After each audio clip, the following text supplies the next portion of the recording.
There's Aaron again. Got a haircut, though. I like that also.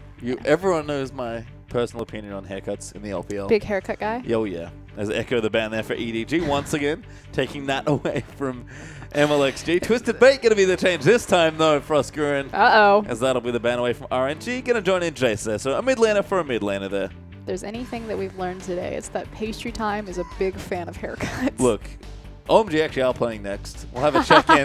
We'll have a check-in with the LPL hair power rankings. But right now we have a draft. The swap side's over. Rek'Sai going to be banned away from Clear Love there by RNG. Though not nearly as many top lane bans this time around. Koro going to have his pick of quite a few powerful top laners, you have to think. Here with the last ban especially, going to be that Rise from EDG.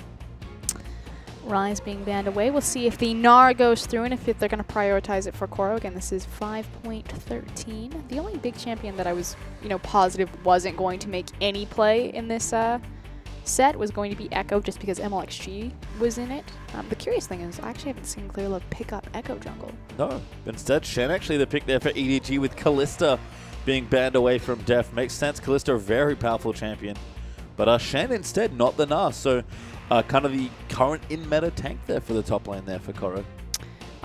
Did also have some questions on how EDG were going to fare adapting to the new patch. If there's one weakness that I would give Clear Love, it's that he doesn't necessarily transition very well, very quickly. Now, of course, the big one and the most recent one was his Gragas play. When he first started playing Gragas, it was very underwhelming. That said, his most recent Gragas performance has been much better. Clear Love, of course, one of those players that will put in the hard work. If you interview any of his teammates, past and present, Messiah, Def, they say no one is more hardworking than Clear Love, so can now play it, but it doesn't surprise me that I haven't seen him on an Echo jungle.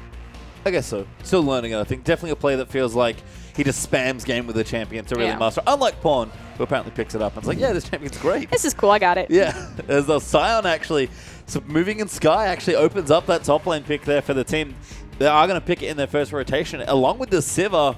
Very different, but very solid game plan for RNG as Evelyn Jana straight into the picks for EDG. And they're able to rotate that Evelyn very quickly just because the Twisted Fate is banned away, so that they know that there's no counter pick there. Are we watching RNG or World Elite? A first rotation Scion and Sivir? Yeah, well, it is RNG. Sky, of course, opening up a little bit more flexibility in the top lane picks.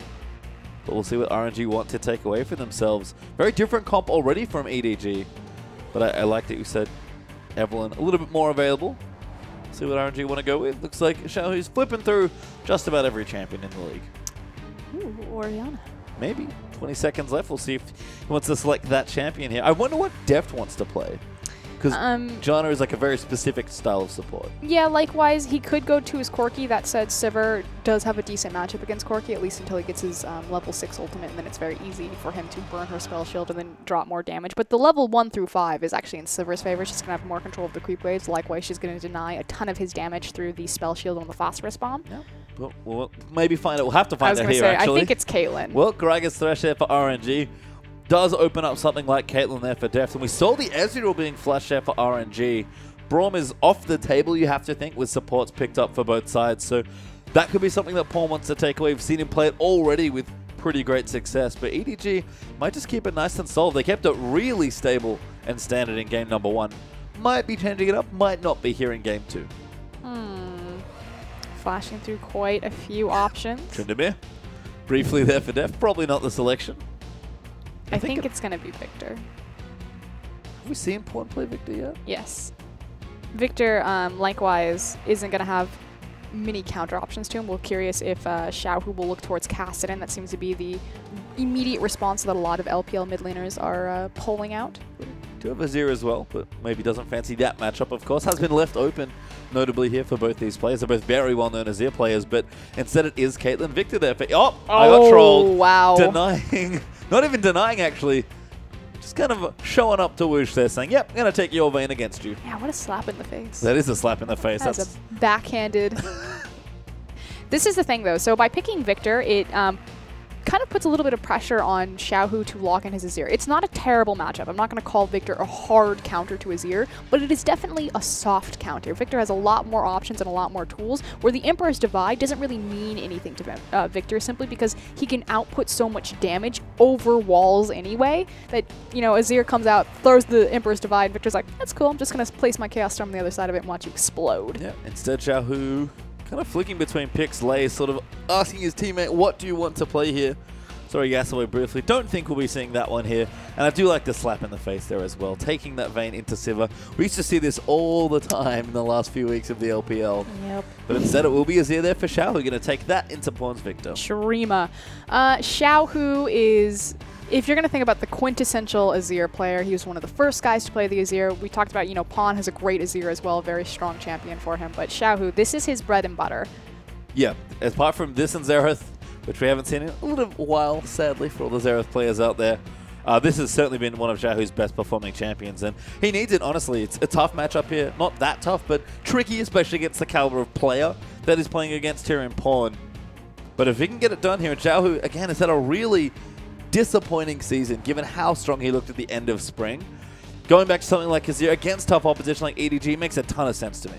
What's going to be really important between these two mid laners, especially from EDG, carrying over their style, if they're going to be just as dragon-oriented, is making sure that Victor and Azir get on top of the objective to set up their Sand Soldiers to make sure that they can get inside of those choke points. So watch for that to be incredibly important. Of course, RNG, they do have a slight advantage there simply because they have the on the hunt. So it's possible for Wushin to augment his team to get better positioning on these objectives. Yeah. See the matchups, Shen versus Sion. A curious tank battle in the top side. Evelyn, though, back as MLXG has gone ahead and picked himself up. It's not a bit different. No Nidalee this time. Pulling on the Victor. We're flying through these here as Azir. Back there for Xiao. Deft, I love this. Slap in the face to Wushin, saying, yep, give me the Vayne. I'll show you how it's done. It's cool, though, because Wushin took his Sivir, and it's like, hey, bro, you can play this champion. Yeah, it's like, hey, you can play this champion. I'll take it instead. Mako and Lejana are actually taking that away from Liam, but Liam on a big pick for himself as well on the Threshers. That is adorable. Did you know that Seda had no idea that Deft was known as an alpaca? And he just assumed that EDG were the alpaca team. Can't see my face right now, but I'm very disappointed. I was so disappointed. Well, we'll see what the alpaca does today. Let's get onto the roof for game number 2.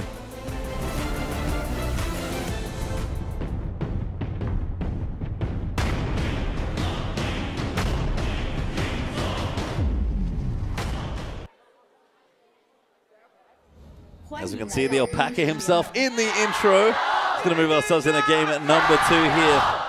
EDG taking on RNG. EDG continuing a recent hot streak, you have to say. Always been strong here in China, even if they let themselves go just a little bit with some losses here this particular split. But it is crunch time as we move in towards playoffs. And even EDG sitting atop the tower here in the LPL want to make sure they finish strong and finish first. This is actually one of their most dominating splits that they've ever had. Even when EDG were first created, so back when they had Name and Yu as their AD carry and mid laner, they didn't really take off until the playoff. Yes, they were sitting at the very top with OMG, but they were never, this far or this dominant in the lead.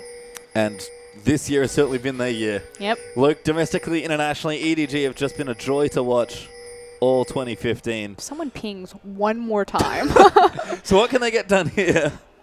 As RNG are down a game, looking to try and keep their playoff hopes alive, but starting to slip away from them at this point. 1 point is not great, but it's better than 0. Now it's really just RNG looking at LGD, like, please? Give us some points. Not this time. Not this Maybe time. the old LDG would have given you some points. But not with this playoff format. This is that's one word to put it, cute. So looks like they are planning some sort of sneaky level 1. This is very sneaky. Going to sneak 3 people into the brush. I wish I could see what spell Lei has, if he has his Flay versus his Death Sentence. I would assume it's going to be the Death Sentence. So what they're doing is Sion from Fog of War is going to charge up his Smash, the knock-up, and it's going to give 2 free quick CCs between Thresh and Sion. Well, Def going to check straight into them here. Hook lands, charge up goes! There's the knock-up as well. Def gets ignited, forced to tumble out, but a heal at the last second. Gonna keep him alive, no! Whoosh with the flash auto gets first blood. Forced to flash. If he hadn't hit with that last auto, he would not have gotten it. Clearly the level 2 gank in the mid lane. Gonna flash after Xiaohu, and just like that, answers with the next kill of the game. You like crazy all-in level 1s? I got you crazy all-in level 1. Takes the red buff, immediately runs mid, but here's MLXG. Yep, looking for something, but not gonna find Clear Love. Pong gonna keep it safe. Just going to hit the minions a couple more times as Clear Love going to make sure this goes into the tower. Okay, so important to kind of touch base on where the top laners are now. So Sky sacrificed any sort of advantage or even footing that he would have gotten with Koro Shen. Totally fine. He's not going to do anything to his Shen anyway. Sion doesn't have a lot of kill pressure. He's got great clear underneath tower. but sacrificing that to make sure that Wushin gets ahead in his lane. Yep, and got the first kill. That's exactly what you want with that sort of sneaky brush strategy. Is Lei going to sneak into another brush here, maybe try and gank Pawn, but Pawn intelligently staying on this left side of the lane with Thresh missing from the bottom side. And naturally, he wants to play to that side, not only because his jungler's up there, but also because he has control of the Scuttle Crab as well as a ward. Going back to that, both, honestly, pretty crazy early kills there. Nice setup there from RNG, but I love when Clear Love ganks level 2. It's just so great.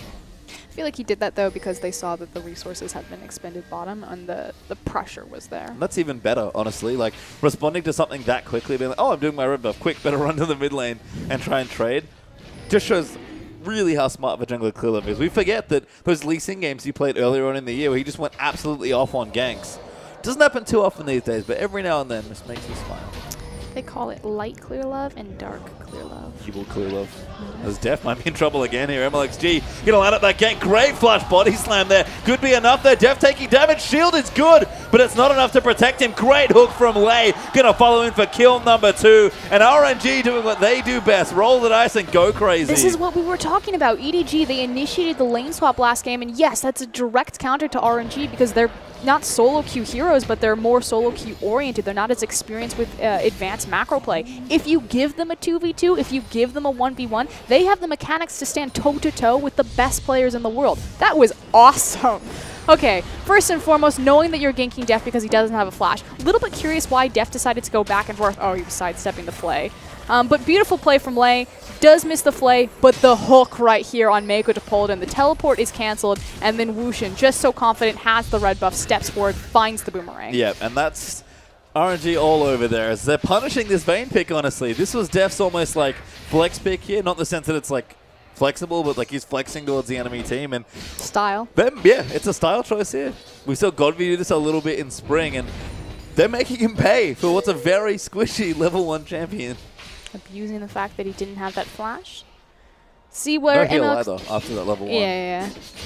Kind of still a little bit of a weird positioning from Def. I feel like he could have just walked back into his tower and with the shield.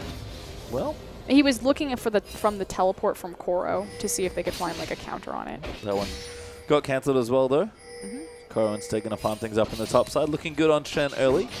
Only a door on shield here as Sky's gone back and got himself a Balmy Cinder, but top lane should be a whole lot of farming in the first 15 minutes or so. And again, there's 0 kill pressure between Sion and Shen. Nothing's going to happen unless you get the mid laners and the junglers involved. Pawn a little low on mana there as well. Struggling a little bit against Xiaohu, but not massively. Doran's Ring a piece plus the Hex Core there for Pawn, but pretty normal stuff early on here. Does have a nice CS lead after Clear Love's pressure. But Clear sort of backed off from that pressure. And you can look at Deft. He's like, yep, don't want to go anywhere near that brush so they can't see Lei in. This is not fun, guys. Oh, misses the cannon. Awkward because there was actually no pressure in the lane.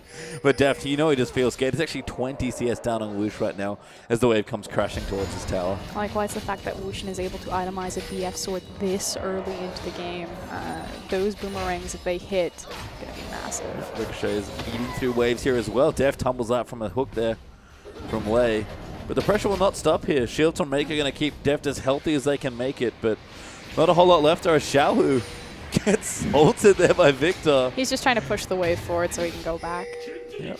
So early game Azir is going to have the advantage against Pawn just because we're going to be able to push in farther and he's going to have a bit more of an oppressive reach with the Sand Soldiers. As soon as Pawn gets to make his initial back and itemize into that Hex Core upgrade, he's going to have so much more wave clear and it's going to be much more mana efficient than Azir that the power dynamic will really shift back to Victor's favor. You can see Pawn just getting what farm he can, using that power transfer nicely to get some CS under turret, but wants to go back. Probably going to find his spot right now as the wave resets. And again, back in top lane. Just a whole host of farming as Koro edged out a nice little CS lead there for Sky, probably due to that level 1 shenanigans. And we are fairly even on gold. There is a slight advantage to RNG, but it's pretty much entirely in Wushin's pocket. Oh, yeah. 2-0-1 right now on the server. 100% kill participation as well as that early BF sword. So see if Wushin's able to carry from the Sivir since he couldn't do it last game from Vayne. Deft, of course, on that Vayne, going to try and recoup some of the losses and see where he can get to in the mid game. But right now, it's another slow start here after all the early action. Deft just wants to hold on and get whatever farm is given to him by RNG, and we'll see what Woosh and Lei want to do in this lane. Right now, I'm not going to push it too hard. He's short of a bit of his CS discrepancy, trying to make these trades happen since he does have the control of the wave, so a little bit scarier for Woosh and Lei to fight into them this low health, especially because A, they don't know where Clearlove is as he sneaks in the back, but more importantly that they'd fight Deft and Mako as well as an army of creeps. Yeah, nice gank setup here actually for Clearlove, going to find his way back into another brush. Might be a little too much time spent here in the bottom lane though, but MLXG also coming back around. Suspects something, gets a great bounce onto Mako, but Clearlove's here. Pops the Agony's embrace, Lei's getting low. We'll go down to Clearlove. Now Woosh getting under fire as Deft will flash the wall. Goodbye Sivir as everyone goes over. And there's 2 kills to 1 for EDG. Was that? Oh, it was 2 flashes and a taunt.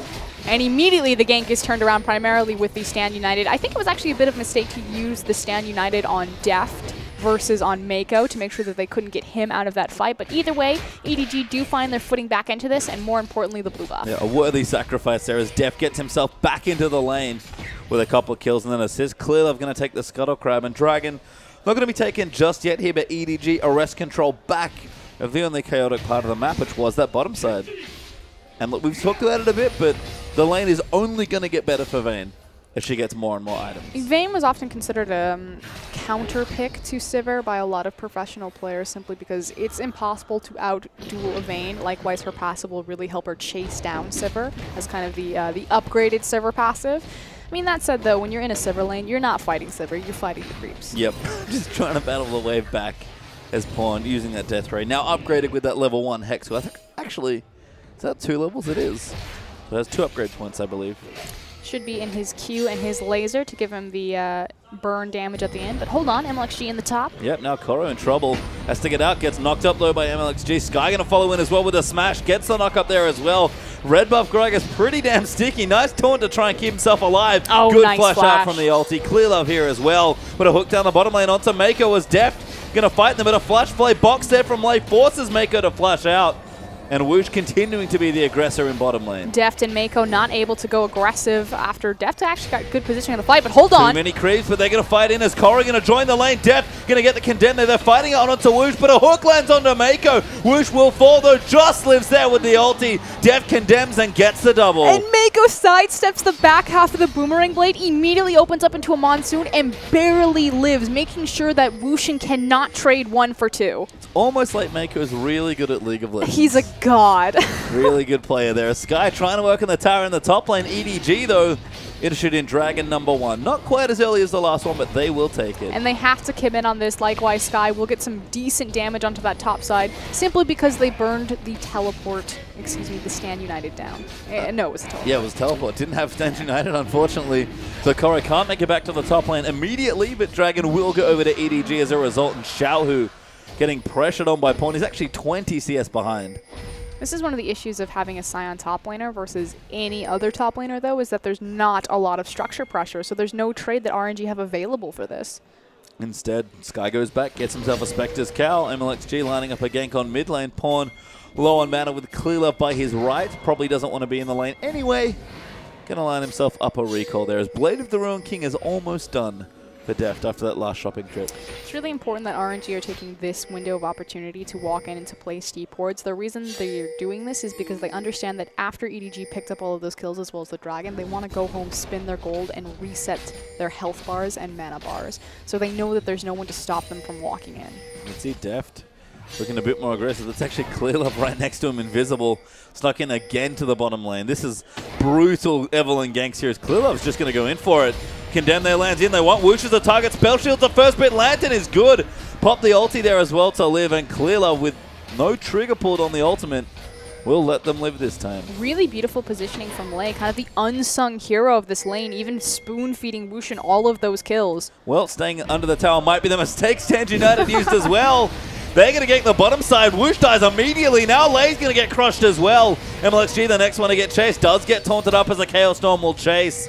Flashes over the wall to the Gromp and safety, but EDG going to get 2 clean kills and a turret. And immediately the power has now swung back in favor of EDG on the bottom side of this map. MLXG just not able to keep up with the continuous counter ganking and pressure from Shin and Evelyn. And this is the thing, EDG, I feel like whenever they fall behind early, it's almost worse for you as a team just because It seems like Clearlove gets angry, and he's like, you know what, if you're ganking my lanes, I'm going to go ahead and crush your lanes.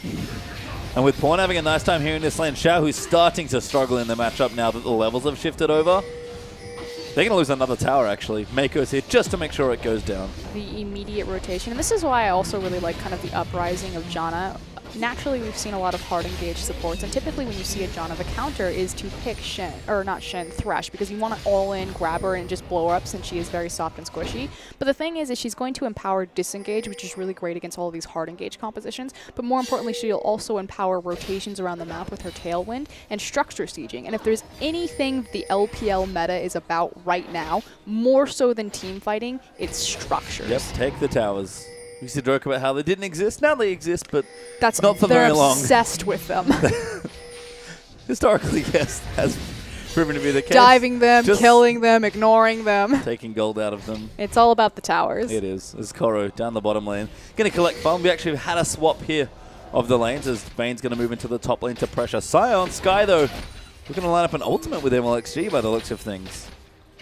Deft is very far forward. Pop goes the Deft. Here he goes. Deft is, yeah, he's like, oh, I don't really want to be here. Oh, they're looking for a dive. This is awkward. Turret goes down in the mid lane. That's Sky? a sun tower. Yeah, it doesn't come in now. Finally goes in. MLXG gonna live. Oh. Comes out to surprise them. He's rusty. He's rusty. Rusty on the Sion. It's been a while since he got to start. Well, you can see MLXG does live through the pressure, but Clearlove back in the top lane. Ultimate ready as well. 4 members now in here for RNG, but mid lane rotating up. Koro doesn't have his ulti, but it's up soon. Might be another 5-man in the top lane. A lot of members moving up here. Yeah, I mean, Pawn is just... It's weird to look at this game and credit Pawn so much, given that he's just sort of been sitting in lanes farming, but so much of this control has been around the center of the map that Pawn's just completely owned. And if there's one thing that you can say against Xiaohu outside his champion pool, it's that he doesn't really impact the map. He kind of sits in lane and he does his own things. He doesn't play high mobility champions. I mean, Jace does have some of the mobility, but he just stays in lane. And Pawn's done a great job keeping him there, but then also on a kind of an immobile champion himself, moving around and making plays happen. And that's one of Pawn's biggest strengths, is his roaming in the early game. We used to see it all the time. He would just hang out with Mako and Clearlove, leave his lane, and go ahead and gank. Now it's actually Mako and Clearlove doing most of that sort of work, given that mid laners are a bit more static in the mid lane now with the likes of Victor and Azir, but Pawn still makes it work on that sort of champions. And Travel's a great playmaker in like team fighting situations, but it's just not the same early game impact. Nope, completely agree. That was it. I'm like, yep, that's all I got. No, I completely agree. Pawn, I mean, he wins his lane and then he walks into the enemy jungle and he kills your jungler. Yep, and might be doing that just now, level 11. Just cruising for a bruising. Well, it does have 2 upgrade points. Sand United used there by Koro. Another tower dive here from EDG. They've got Lay under the tower. They'll take him out. Pawn gets the kill. Deft forced to flash away. He's trying to cut out from under that Q. Clearlove's taking out Woosh. MLXG is super low under his own turret. Deft will pick up the kill. Now the second there as he gets the double. And a great dive there from EDG, going to give them 4 kills. And Xiaohu real late to the party. And that's the EDG we know and love. And likewise, the Chinese aggression that made this region famous is the tower diving and the ability to juggle the aggro. Mako took it first, immediately reset it, and then Koro picked it up on the back half, and it was smooth sailing. Smooth indeed. Going to give them a turret now as well as Pawn. Kind of popping a smile there. Oh, Xiaohu making a play! Under Deft does get the kill, but he might pay for it here. Mako, can he go down as well? Pops the barrier, might make it 2. Can it be 3? No, Clearlove will take him out.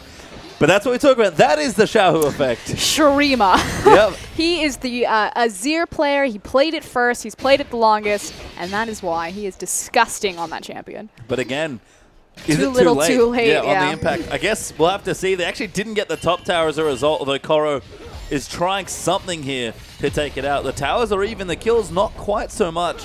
And a dragon up for EDG with 1 alive means about 3,500 gold up for EDG. So a lead, but not overwhelming yet for RNG. Still room to make plays in this game. This is a little bit concerning of RNG's current positioning on the map, though, is the fact that the dragon is up and Wushin has committed to the top side to make sure that Shin couldn't take the tower for free. And now they're trying to quickly rotate back. I was going to say, they've kind of put themselves at an awkward footing to get into this dragon, but it's okay because EDG are really slow to pull the trigger. Yeah, they're actually late to this dragon, which was not what we saw in game 1. So I guess with all the fighting that's been going on, EDG going to be late to that second objective here, but Phantom Dancer on the way here for Deft. Rabbit on Death Cap on the way here for Pawn. And Aranduin's and a Sunfire already completed for the front line. It's Lei and Whoosh. You can give it a go, but I don't know if you're killing Koro. Oh, he knows. Ward there as well, just going to buy some time. And he'll dodge out of the way of the gang. Anyway, you know what? He knows at least 2 people are up there. That's going to be a free dragon for EDG. My favorite part about that is Lei knew that he knew that they knew. And so it's like, I'm going to throw it anyway. Yep, I mean, you have to. Might as well send a message. But the message is that EDG, hey, go ahead and take Dragon. They'll do just that here as they take Dragon number 2. Nice transition. That was RNG. Answer with a turret in mid lane. Not a bad trade at all. We'll see if EDG look for the flank. Nope, looks like they changed their mind on that real quick. Yeah, didn't really want to fight there. Koro does not have his ultimate, so don't blame them for not picking that fight. But going to try and take the tower in the top lane. Koro actually pushing pretty quickly with that Sunfire Cape. Should be able to get it. Might not want to commit, though. Couple members moving up there, a little afraid. Given that RNG have left the building. Yeah, needs to be very careful, which is why he's hiding in Fog of War here. Obviously, if you get the objective for free, that's fine, but there are just too many missing members of RNG for Koro to really commit to that. So no overcommit there for Koro, instead goes back, buys himself a couple wards, gonna walk back up to the top lane. Good ward placement, actually, from RNG. So on the Raptor camp that Pawn just took, you see the pink ward in the brush. That's a fairly common.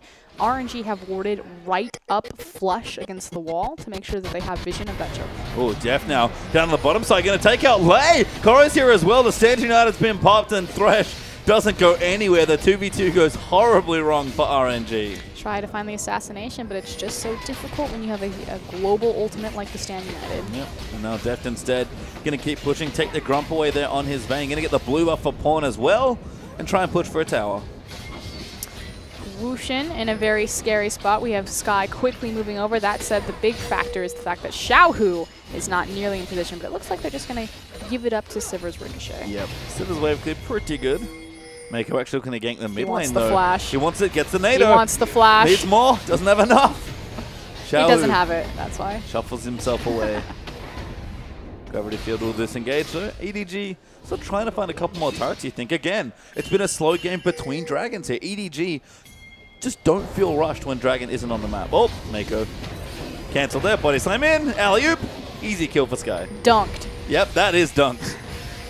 Those are the best Dragon He plays. was CC chained for 3 seconds there, just like through the air. Yep, airborne for at least 3 seconds. CC'd for probably a couple more. Oh. Mako does not live. He failed his belly bop. It's okay. Yeah, he only did it, you know, live in front of a bunch of people watching. Oh, Koro actually found a Where taunt. are you going, mate? Pawn now going to lock him up. Power transfer will chase. Chaos Storm's down. Lantern's good enough for a disengage, though. MLXG a little too aggressive in that jungle. Totally planned. Good job, Lei. Again, the unsung hero of this game. The synergy continues. Lei almost plays away the little Krug. Ward's the big one. Dares Koro to take it away. And Def is like, you know what? You guys have fun. I'm going to go on the top lane and take a tower. We need some more gold. Yeah, that moment when Vayne has a 20 CS lead on Sivir. We do have Sky, however. Ooh, Cliliv and Xiaohu having a fight. Cliliv winning for a little bit. Mako going to save him. Good Monsoon in the shield there, and Xiaohu now going to get collapsed on. Def finds the last auto. Weaves it in now as Sky's going to get chased now, but cannot escape this. And a double kill there for Vayne. 8, 3, and 5 now for Deft.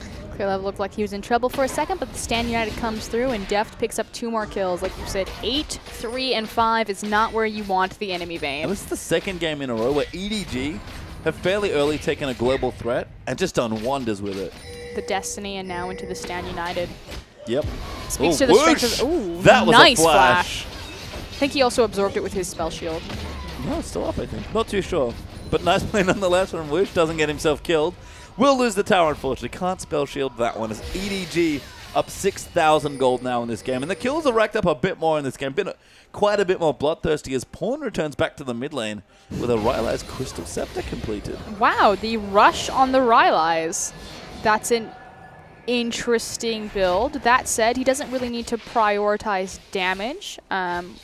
He has the CDR through his boots, just because you have a really fed Vayne. So I guess it makes sense in the idea that if you're just providing CC and control in front of your Vayne, you empower the 5v5. We've seen this a lot from Victor. Again, like, the joke was that he does everything.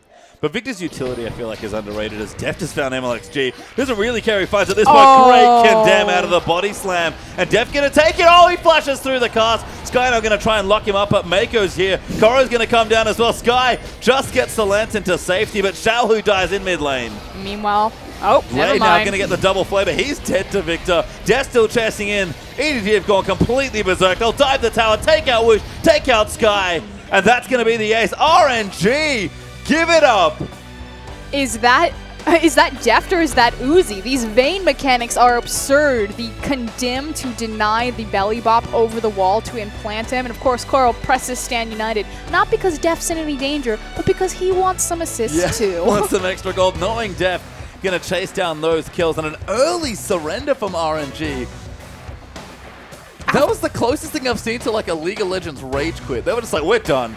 Screw this Vayne. It's like 10 kills by the end of the game. RNG, to their credit, there was not a whole lot left for them in that game. That's pretty much MLXG's face right now. But it started out so good. Yeah. The initial level 1 shenanigans that MLXG was able, or excuse me, Sky was able to pull on the bot side to put Deft behind, but like you said, the global ultimate, the global presence from Koro and the counter ganking from Clearlove to quickly turn the tides. And the fact that Pawn, you know, you can leave him alone. He doesn't need the resources. He gets them a lot of the time, you know, the roaming Chinese mafia of Mako and Clearlove showing up into his lane. But if you leave Pawn to his own devices, 1v2, 1v3, bring it on. I don't know. I think they just made Clearlove angry. That was not the right choice. I'm always angry. Yeah, that's his secret. Just runs into the bottom lane. That's why his face is like, oh my god, it makes so much sense. That's why he never smiles. There you go. But I mean, he literally just hit level 6, sauntered into the bottom lane, and made them pay for trying to put Deft in a hole.